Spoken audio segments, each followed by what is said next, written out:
Hello, everyone. Welcome to day 2 of 2 days of the Fed Flash Awards. And as you know, this is what we do here with the whiteboard and everything. But again, I'm trying to just acknowledge great seasons by several people in the FPHL. And now, I know that the FPHL is announcing their own legitimate awards, but this is something that I really wanted to do. I wanted to acknowledge some people, and some don't sync up with the FPHL choices. That doesn't mean that I think the FPHL choices were wrong or bad. It's just these are the people that I feel best represent each category. If you tuned in yesterday, you saw that we had some stat-driven awards like the Ahmed Mahfouz Award, which that went to Justin McDonald. We had the Matt Anthony Award, which went to Connor McCollum. Today, these are a little bit more subjective, and I put in parentheses the award this would correspond to with the NHL. Okay, so first, we are talking about Mo Levac. If you don't know who Mo Levac is, you got to find out. Mo Levac, great guy. Played 9 years in the Fed. He's one of the original Fed members, played the first year. And great two-way player. Scored. He could score. He could also dominate in the face-off circle. He was great with just working along the boards, working a defensively responsible game. I chose Mo Levac to represent that type of player. 9 years. He played for the Thousand Island Privateers. He played for the Danville Dashers. He played for the Port Huron Prowlers, for the Binghamton Black Bears, and with the Elmira Mammoth. 347 games played, 130 goals, 290 assists, 420 points. Of course, again, great with face-off ability and for mentoring younger players. Fantastic people. Again, this is a subjective choice, okay?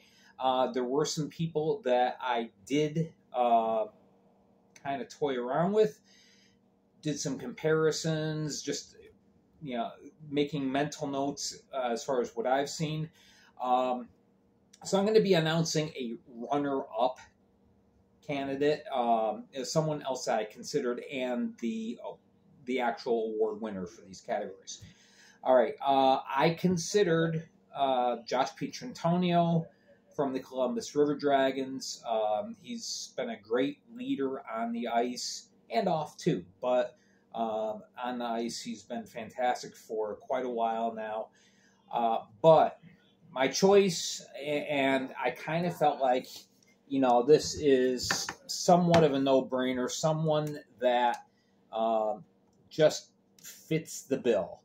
And so this is the choice I made. I went with, from the Danbury Hat Tricks, Johnny Ruiz. Ruiz, he is a scorer, yes, but he is great in the face-off circle. He is defensively responsible. He works with everyone else to help make them better, and he plays a great 200-foot game. I thought he was the best example of the type of player that Mo Levac was when he played. So congratulations to Johnny Ruiz. All right, we're going to switch briefly to coaches. And this is kind of the version of the Adams Award. And I named this the Chris Firriolo Award. If you don't know, he was the head coach of the Danbury Whalers in the inaugural season of the Fed. And he also coached the New Jersey and Williamsport Outlaws. Won a championship. Was very a great bench boss, had a record of 89, 43, and 9. And now he is a motivational speaker. So that just fits. So yeah, we named this for the Chris Firriolo in his memory. And now Gordy Brown from the Motor City Rockers was given the FPHL Coach of the Year award. While I very much like and respect Coach Brown, the two names that really popped up in my mind was, as a runner-up, Billy McCreary from Danbury Hat-Tricks, mainly because he held a team together, helped hold a team together that lost most of its talent from last year. And he still led them to a very solid third-place finish. But my choice for Coach of the Year goes to, I'll write it down, from the Binghamton Black Bears, Brent Sherwood. So congratulations, Brent. I feel like Brent did a great job with bringing in his own guys this year. He took a lot of risk bringing in a lot of rookies, a lot of unproven talent. And it has worked, and it has gelled. Obviously, Binghamton ended up winning the Empire Division this year, and a lot of that, I feel, is due to the work and effort of Brent Sherwood. So congratulations. All right, next we go to what would be the Norris Trophy.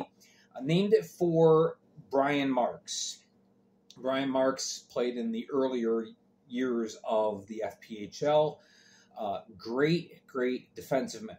8 years he played. He played for the Thousand Island Privateers, the Brooklyn Aviators, Dayton Demons, the Watertown Wolves.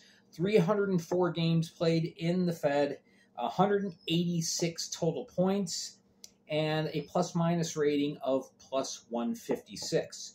He was also once Defensiveman of the Year, as voted on by the FPHL. Yeah, a lot of people said, why don't you name Kyle Powell? I'll talk about Kyle in a few minutes. But this is for Defensiveman of the Year. Someone that I feel that excels on both ends of the ice, offensively and defensively. So, now I did consider Carter Shinkaruk from the Columbus River Dragons. Carter had a great year, but when I weighed everything out, I ended up with kind of a surprise. At least it was in the beginning of the year, but as the year went on, we saw Dakota Bond from the Binghamton Black Bears just excel defensively and also anchoring power play, working in the offensive zone as well. Great two-way defensiveman. He ended up the year with 16 goals, 34 assists for 50 points, and a plus 24. So, congratulations to Dakota Bond for the Brian Marks Award. All right, next we go to the Rookie of the Year, the Peter Vetri Award. And this, when I started kind of coming up with names after Ahmed Mahfouz, this was the first name that came up in my mind. Peter Vetri won Rookie of the Year honors himself. He was a standout goaltender for the Danbury Whalers for parts of 4 seasons, and ended up in the 2011-12 year. He ended up with a record of 24, 13-2, a 3.11 goals against, 921 save percentage. Unfortunately, he did pass away last May, and so I wanted to name this in his honor.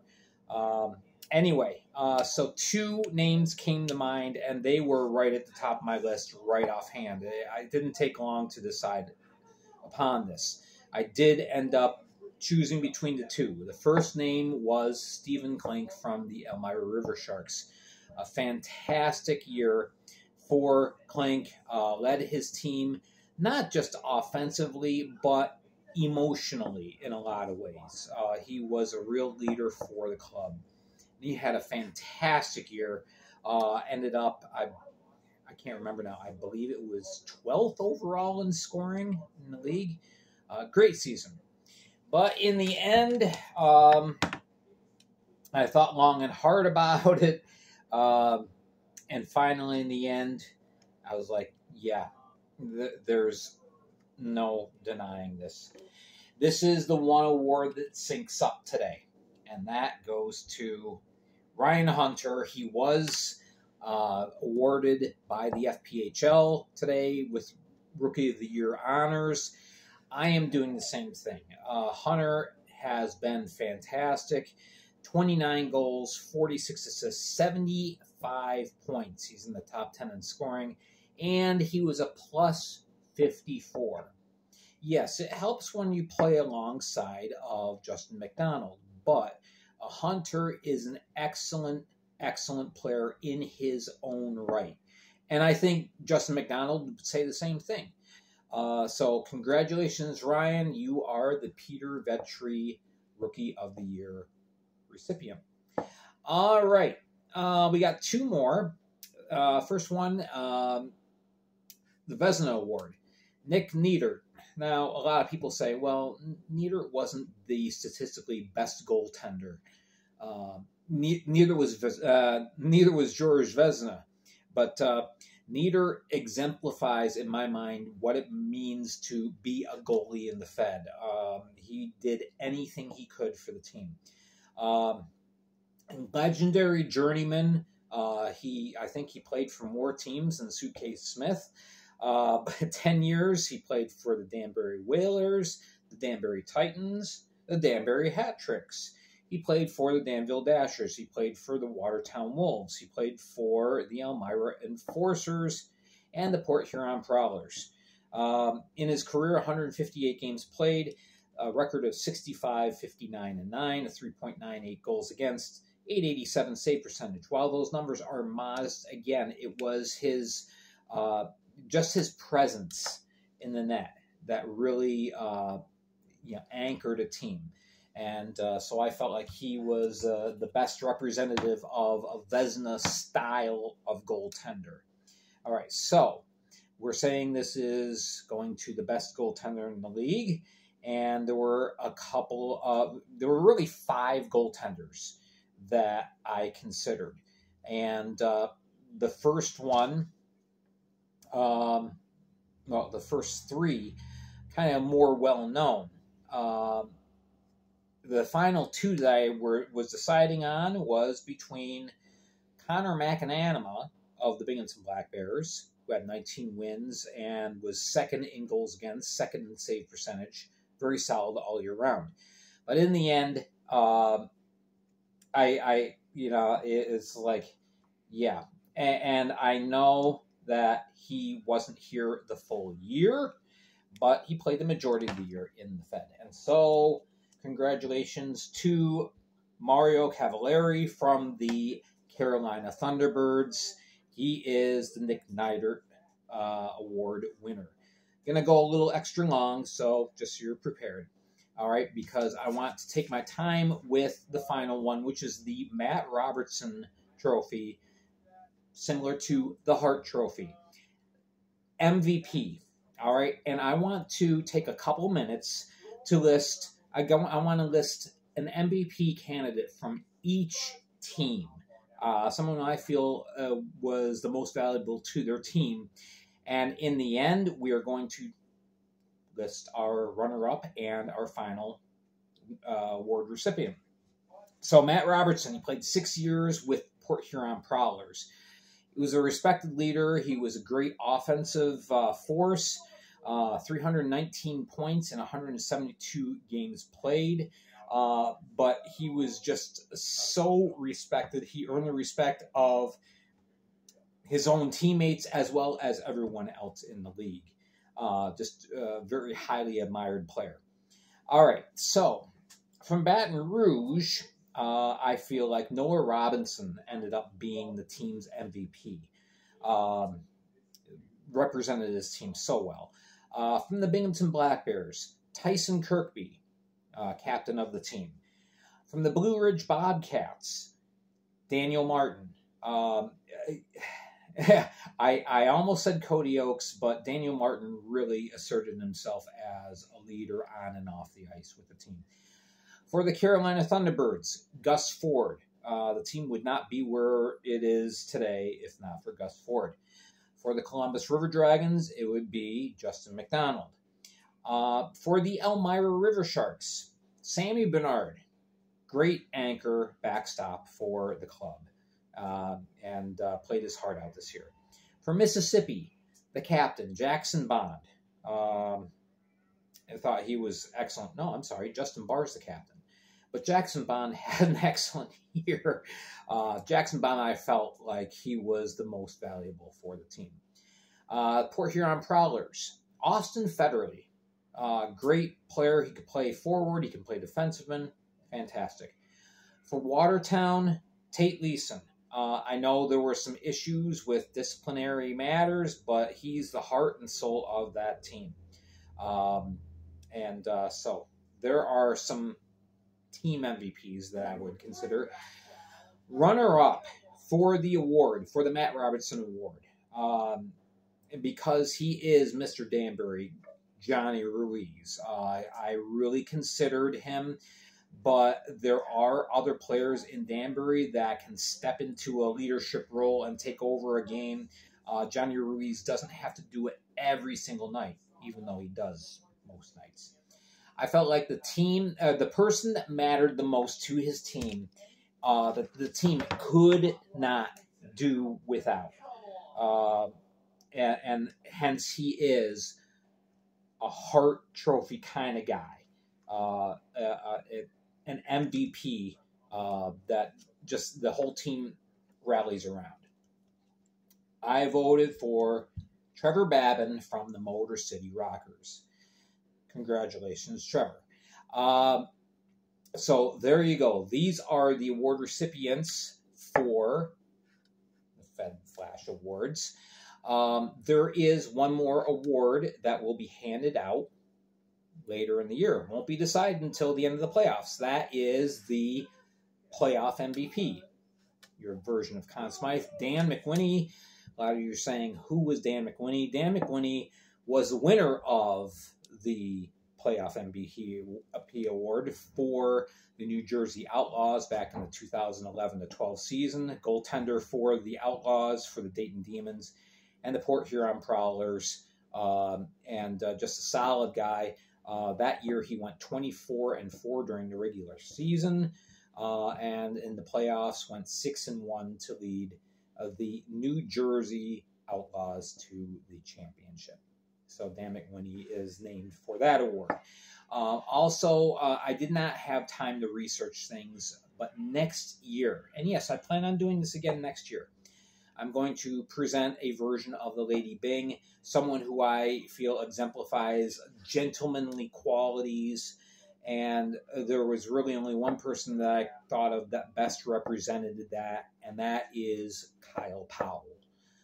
I could have used him for the Brian Marks Award, but I feel like Kyle Powell demonstrated what it was to just be a very quiet but persistent and good leader on the ice, always involved in his community, always a great ambassador for the game. And so Kyle Powell, next year you will be one of the named awards, and we'll award that next year.